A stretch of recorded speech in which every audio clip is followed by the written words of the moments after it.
Maktara Manipur Mingana Taram Nokchari ngasi video siti akoigi thabaki marilina video idiniko akoigi Ministry of Home Affairs ko Government of India makada akoigi Intelligence Bureau ko gi IB ko sigi makada akoigi ACIO ko grade 2 ko akoigi aduga executive examination 2025 ki odibu ko IBD ACIO di akoigi Assistant Central Intelligence Officer ko grade 2 ko or executive examination 2025 ko mai matana kitang panjay ko ahamada magi sida magi website pile ko website se ko gi sida uhanjar ki ko www.mha.gov.in ko or NSS portal ko gana ko gi www.ncs.government.in ko ai OBC OBC ta hayo science labagi gwanga mu tan ngai ti ko ai kun ta OBC ko aduga magi pay skill je my pay skill jam sawai ko my pay skill je ko gi level 7 ne level 7 hai je am sorry ko level 7 aduka magi hodisna pasajina salary je 44900 ko tegina up to ko gi 1,42,400 ko sejida ko gi kano yare ko allowance yare ko aduga magi sejida 20% basic pay ko in addition to other government allowance ko si yaraga haiba ko gi 44,900 to up to 1,42,400 si odine ko adegi di kano bitang lakse ko vacancy je ko gi apunba gi wana vacancy je 3,717 ko si je total vacancy odine ko india gi kanoni aduga india gi oina hariba vacancy je total vacancy je 3,717 ko sejida ko gi piri ko unreserved ki oina ko gi 1,537 jina ko gi unreserved ki category yini ko aduga EWS ki ko kina 442 ko aduga amasung amadi OBC gi 946 ko AC gi 566 ko ST gi 226 adi 226 ko silare aduga mathangda magi essential qualifications ko aduga stage da hangbir pa yam hang pe ko abdi computer gi knowledge computer gi certificate yaw jaga di high exam je thaba yarodra habigi hang pe ko yai ko stage da koi gi computer gi certificate amata pai jaga jo exam di thaba yai sida koi desirable qualification sabni habidi means kana tanda preference ka koi gi prefer to work kana to boda aduga hai bacha manai ko habidi stage da koi gi aduga opportunity madi lai ko habidi kariguma ko na computer knowledge se pai taragadi habidi hengwa ko gi cut off supi bini ko cut off ta nang ma ga se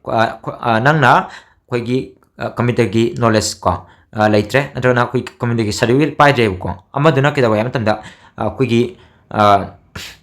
computer gi knowledge ko gi computer certificate se pai de ko adu ta ga di mongonda haiba mi don khan gi ne bai de mongonda ne hena kidawa mongonda ne hena emphasis pi gi ne ko adugi wani aduga computer gi certificate pai draga haiba examination je thabi yaroi habdi adudin habina te ko stage da ko gi SK limit ki matang lakse ko SK limit se moi se ko gi September gi date 10 2025 ta gi pai ko sigi manungda chaitran pan sugadaba amasung sigi manungda ko haiba sija sai kunga tare sugadaba ko sejita schedule caste schedule tribe ko ina 5 years pi ko habdi 27 dagi 5 years oragadi 32 ko aduga OBC gi oina 3 years ko habdi 30 years pu yagani ko aduga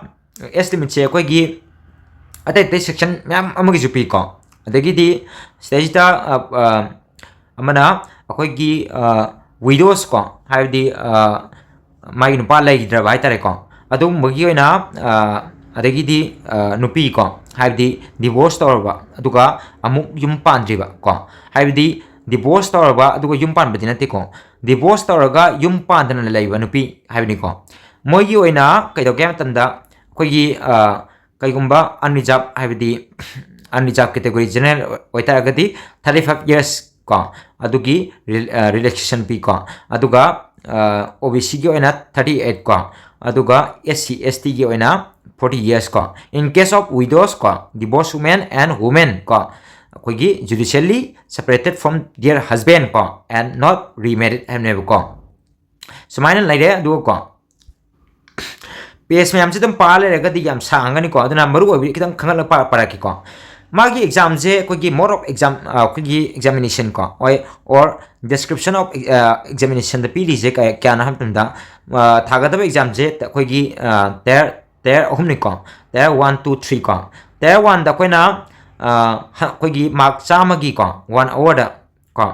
1 hour the कोई ना 100 questions को थागनी सिलेजिदा कोई की थागदव exam से कनोनी को section कोई की मंगा खादो इको मंगा से कोई की 20 मार्क कोई की 20 क्वेश्चंस सॉरी 20 क्वेश्चंस 20 मार्क निको करंट अफेयर्स की 20 क्वेश्चन हम लेनी को जनरल स्टडीज की 20 क्वेश्चन हम लेनी न्यूमेरिकल एप्टीट्यूड को हाइदी मैथ की होना कोई क्वान सेक्शन की होना कोई की 20 क्वेश्चंस को हम लेनी को अदुगा 20 मार्क्स को रीजनिंग को और लॉजिकल एप्टीट्यूड की 20 मगा लेनी अदुगा इंग्लिश की 20 मगा लेनी को सिगी कनो जे अदुगा मागी नेगेटिव मार्किंग ने गनी को नेगेटिव मार्किंग जे 1/4 नि को हाइबदी सरुक मरी थोपे अमा हाइबा हाइबदी 0.25 ला नि को हाइबदी 1 मार्क नि न को अदुगा tier 2 दा tier 1 पास तौर tier 1 जे मागी कट ऑफ पी को tier 1 की कट ऑफ से उचर के tier 1 की कट ऑफ से सिलेरे को tier 1 की कट ऑफ से कोई की अनरिजर्व की ओइना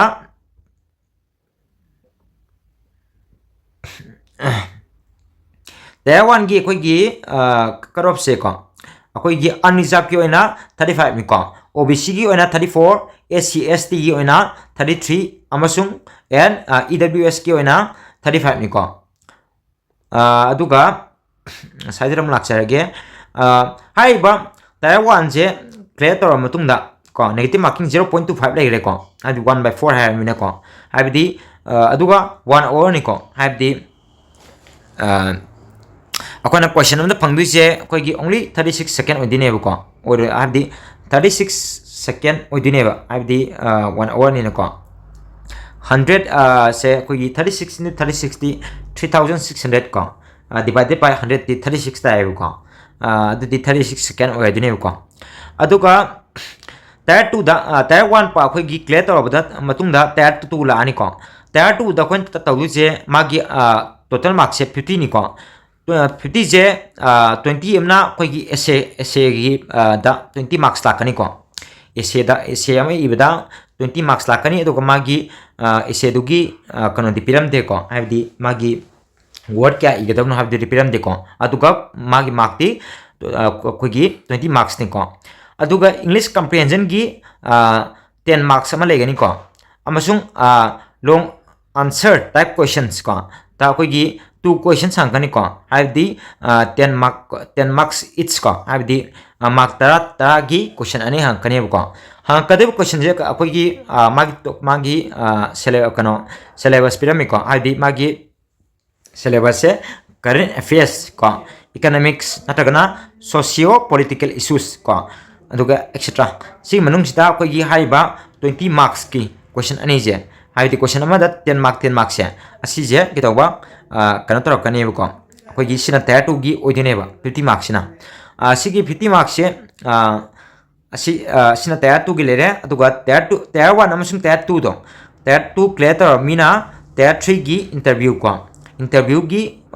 कनो फंबे आगनी को इंटरव्यू से कोई की 100 मार्क्स नि को अदुगा अकोई की सेंटर की मतंग खतंग हाजर की को सेंटर से कोई की कनो नि अकोई की मणिपुर की ओइना इम्फाल ताई को मणिपुर की ओइना इम्फाल ताई यामना नुंगाइबा नु को आबदी मणिपुर की ओइना इम्फाल तारे अदुगा सेजता अतै तुदो फाइंगा लेते को अदुगा तै अकोई की अखोई की मागी कनो से अखोई की online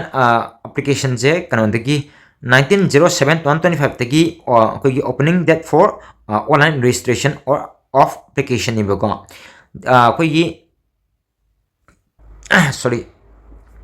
akoigi July gi date 19 dagi akoigi magi hogani ko adugo magi last date che laiba akoigi September gi ko date 10 da pung 12 buki manungda ko akoigi kano agedam ni ko last date che date 10 akoigi September date 10 ko pung 12 bu ni ko sorry pung 12 bu ne ba hadi pung 12 habe de ko sida mo pi direct pi ba si hire ga di 13 ga minute kano odi bu ko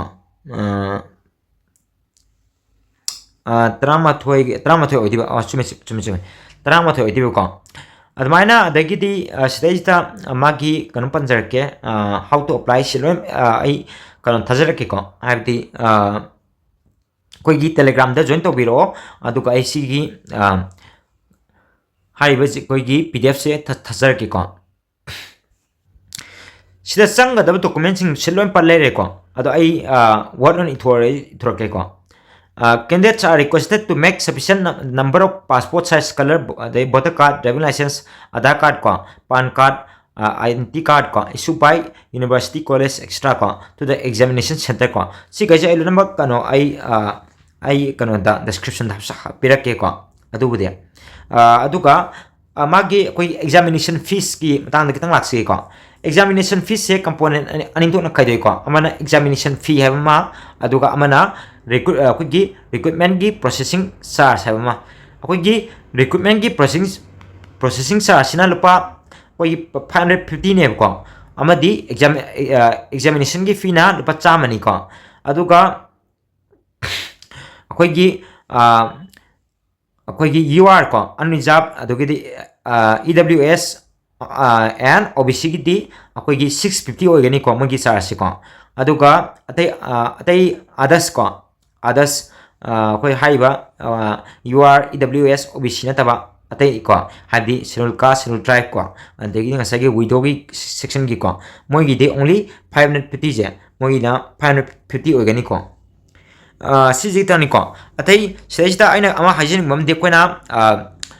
photo koina photo submit to matam da sejta yaw ga dabje koi gi somgi 12 ki certificate 12 ki certificate changani ko adubu form in matam dari sang dong man de changani ko adi mark parak matam de ko mark ki hotpan matam de ko ado hana koi gi registration to wadi form do koi gi stage da 10 12 ki third to ma de aham da koi gi adubu tangai phadan pu budi phai ko stage da isa lak jaga di yaro nam de kaina matam da stage da koi gi color photo ko stage aino kai paningi je akoi gi akoina kedawa akoina aham akoina form men matam na akoina kap ki photo do adu do akoina exam tham matam da haiba same photo do adu do post ka dine ko nata bida atopa akoi gi photo ma sinbia de ko sima maruina khangani nge ko atai de arai bene ko atai de akoi gi signature ta wani ta adagi di akoi gi tham impression ta wani ko adagi then adagi di document ta yabo ko gi Aadhaar ko maina khachang kani adugi do ai description no phajana aina paraka ijar ke ko sida lon bak ibudi ire adurga so natagana sitagi sum yengasu yamna kantai ko ado high examination ja kasu thopa yamna low examination amdi nate ko si SM iba haib je wari imda yamna akoi gi adum yamna kantok dam ne ko imana bamchu hariba kanosita khangreb ko mazima di ton kano gini ton tu ta khan gimni ko main ta nga da smaina hariba exam je koi gi somna ko tha hum khak koi gi phajana koi gi tha hum khak koi gi matam no mata pung ni pan mu pi de ko adum clear to ya ba exam amani ko si ja aduga aina sida current affairs thagat kiba adagidi aina general studies ko aju third sigi oba kano ziki po sigi on ko aina dum video semjar ke ko video semjar ke ada myam no sutum mating pambiu ko aduga sida hang pa yabo kano ai lai amjo ai kan tok se ko ai che laga ma'am की क्या को हम पे अब question अदगी नैनबे अब question को अदगी कदगी source तब यागे हम तो अद आई सोइदन की मैम सिना तरगा मैम की मतेंग पांगजगेना पांगजगे को